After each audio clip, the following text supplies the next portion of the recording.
Good morning, afternoon, or evening, ladies and gentlemen. Allincrypto here, and welcome back, guys, for what is going to be nothing short of another jam-packed daily cryptocurrency market update.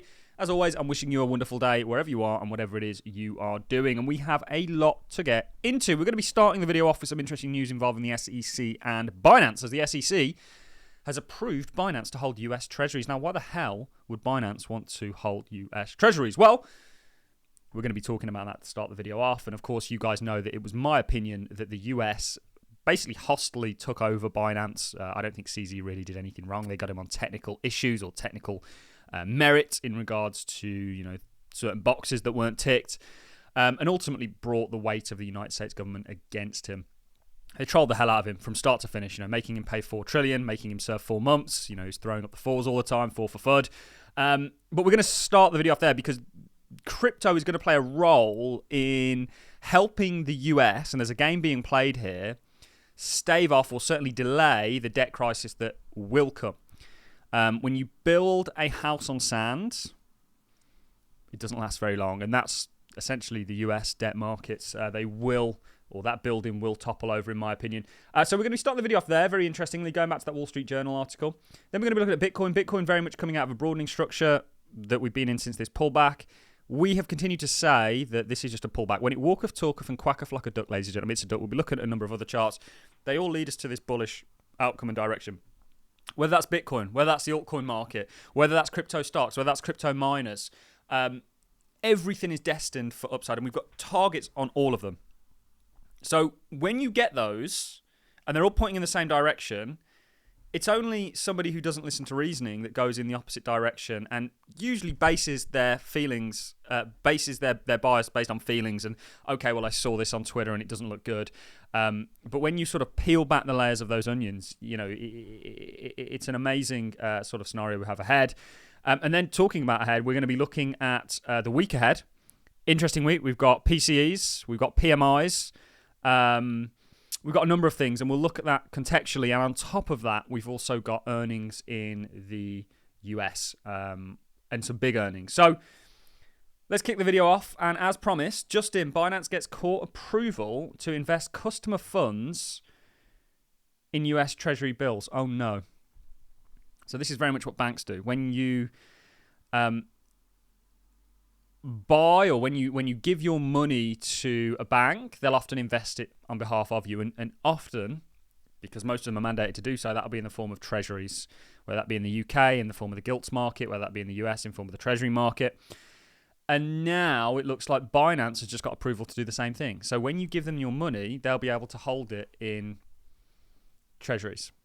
I'm going to do a longer video because we're seeing everybody start to tokenize money market funds, because essentially what they become is stable coins with a yield on them, which is extremely interesting. It really unlocks the money market fund world. What is a money market fund? Well, it's a fund that basically invests in money products, so debt, essentially. Because what people don't realize is when we talk about money, there's the money, your dollars, and then there's how that money's come into existence. So there's the asset and the liability in the form of the debt, which has now been turned into an asset. So it's very interesting how sort of most people have got no idea how money actually works, but it's very interesting how money actually does work. And it's very interesting that there's, $34 trillion within the United States of debt that nobody seems to want. However, you've got this emerging industry that essentially might be the answer to plug a hole, at least for a period of time. So Binance was totally trolled. CZ was totally trolled. It was the most hostile takeover I've ever seen. It was the most gangster things I've ever seen the United States government do. And then they trolled CZ to the hill. They made him pay $4 trillion or $4 billion after he's thrown up the floor. He's still one of the wealthiest men in the world, by the way. They made him serve 4 months in jail or prison or whatever. And they put in somebody who was a lot more accommodating, and they basically reined Binance right in. They said, no, we can't have the largest crypto exchange in the world if we're going to allow this industry to succeed, out of our control. And they've reined it in, and they're now going to control it just like they control most countries around the world there in regards to the US dollar and the debt markets. Go and watch or read the book. You can get it on audio, The Diary of an Economic Hitman. Very interesting book. So this is interesting news a lot of people have missed. I've not seen many people talking about it. We have previously spoke about the fact that crypto could stave off a US debt crisis. Stablecoin backed by dollar provide demand for US public debt and a way to keep up with China.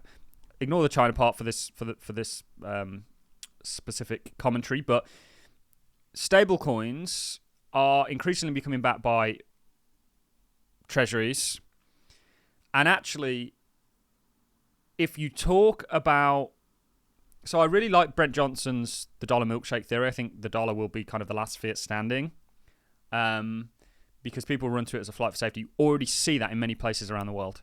So if you go to typically poorer countries around the world, a lot of them will have a dual kind of currency system where they'll have dollars and dollars will be traded. And if you can now have a dollar on your phone globally, this is going to really further the US's role around the world. And this is where I think something like Ripple is going to come in and become a unicorn stock, etc., etc. But it's very interesting news sort of coming on the back end of Binance now being able to hold US treasuries and the role that I think crypto is going to play in regards to the US kind of debt system. But we're probably losing quite a lot of people with this. Let's talk about crypto and let's talk about Bitcoin. Bitcoin really is on its way to 151k. You know, we've been calling the upside since sort of 17k. And it's really just been in a kind of broadening channel, very much pullback-esque, that's ultimately going to lead to upside. Now, we have, if we go back to the broader timeframes, a $151,000 Bitcoin price prediction. Our first price prediction got met. We also have a price prediction on the altcoin market. So this is everything excluding Bitcoin. Total 2, the altcoin market. We think this is going to $3.8 trillion. We think the others, which is everything outside of the top 10, so obviously excluding Bitcoin also, is going to 2 trillion. So that means everything within the top 10 is likely going to be worth 1.8 trillion. And I actually think they'll go above and beyond this, but these are just targets that we think will get met. We've got huge success with this exact method of predicting prices. You know, we've still got our doubling for Tesla to come. Amazon, when you divide Bitcoin in total 2 by these, they're in an uptrend against them. And also, we've looked at a number of cryptocurrency projects, or products, I should say. Let me just find them. That are all predicting a similar thing. So this is Grayscale Digital Large Cap Fund. This is getting ready to move. And actually our target for this was already met, but this is likely going to sort of succeed it and start what is a broader pattern. This is Bitwise, all pointing to the same thing. Our target for this is likely going to get met on the next move. Top 10 Crypto Index Fund. And this is 21 shares. When it walk off, talk off, and quack off like a duck, ladies and gentlemen, it is a duck. We could really extend on all this sort of, we're just looking in crypto here, but we could go cross market and show you that everything looks fantastic.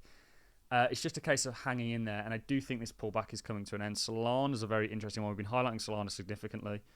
You know, this is likely going to result in a major move to the upside. A run of, again, the sort of 200, and certainly taken out of this high and a run to the sort of $250 mark. And we've got that $2,000 price target for Sol. Also, Sol BTC makes you sort of bullish on the overall cryptocurrency space. Because this isn't going to be going up if Bitcoin's going down. So there's a lot technically that we've done that lead us to the conclusion. What I want to do now is talk about the week that we've got ahead of us, because we are still very much part of the macro story. Although crypto's been pulling back against the stock market and gold, I do think it's now on the turn and ultimately is in an uptrend against these. It was just having a pullback generally, which makes sense. You know, Bitcoin really is just a high beta sort of risk play, if you will. But let's talk about the week ahead. So Monday, we've got US Chicago Fed Natal Active Index. This is set to rise, looking at sort of growth. Tuesday, we've got US retail sales, we've got Canadian CPI, and we've got German ZEW Index. Nothing too exciting.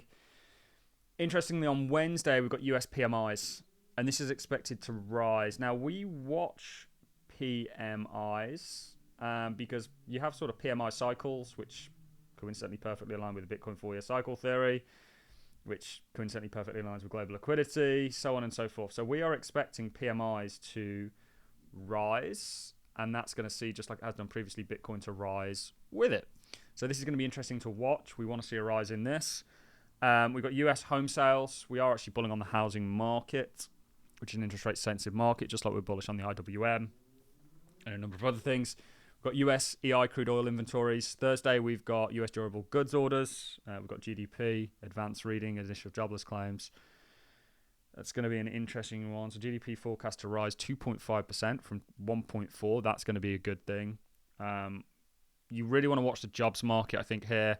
If you are a bear, you want jobs to, or unemployment to spike, because that's going to be, it's kind of not such a bad thing at the moment because it puts pressure on the Fed to lower rates, but it's something, as a bull like myself, we don't want that spiking. That's not going to be a good result for anything. And then obviously Friday, which is the big one, because inflation's a massive story, we've got USPCE, which is probably the Fed's preferred index.